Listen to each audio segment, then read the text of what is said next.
Hi, I'm Dr. Christopher Hollowell from Urology. I want to speak to you today about a solution to one of the most common side effects after prostate surgery, male urinary incontinence.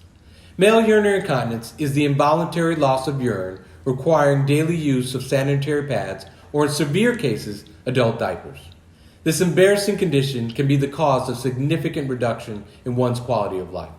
There are several treatment options available to help cure this debilitating condition. I'll first start with non-invasive treatments like pelvic floor therapy. This requires daily Kegel exercises.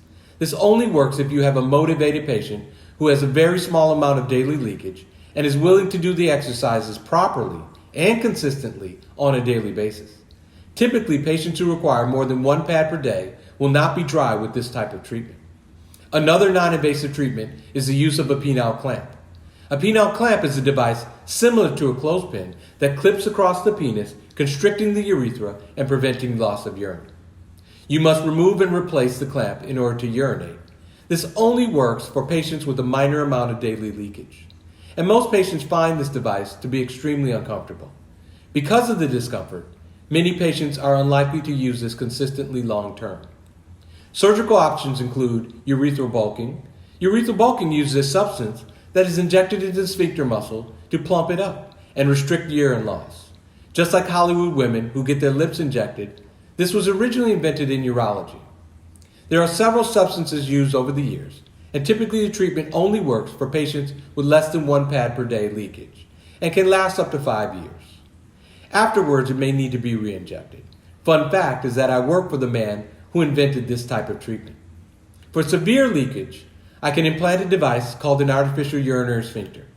This device is surgically placed circumferentially around the urethra. To open the device, there is a pump that is placed under the skin of the scrotum. When you press the pump, the sphincter opens and you may void. It closes back automatically in 90 seconds. The downside to this treatment is that it is an operation that requires at least 6 weeks for recovery and is not natural voiding because you have to press a button in order to urinate. Also, the device may need to be reoperated on every 5 years or so. The newest treatment for moderate to severe leakers is the male Sling. The Remix Adjustable Sling is a device that consists of a small piece of fabric with sutures attached to a winding mechanism. When tightened from the bottom up, the urethra is closed and preventing loss of urine.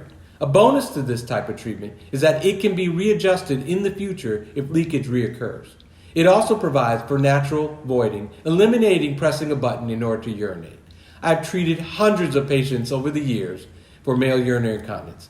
Make an appointment today at Urology and take back your active lifestyle and get rid of those embarrassing pads. Dr. Christopher Hollowell, Urology, Fort Lauderdale, Florida.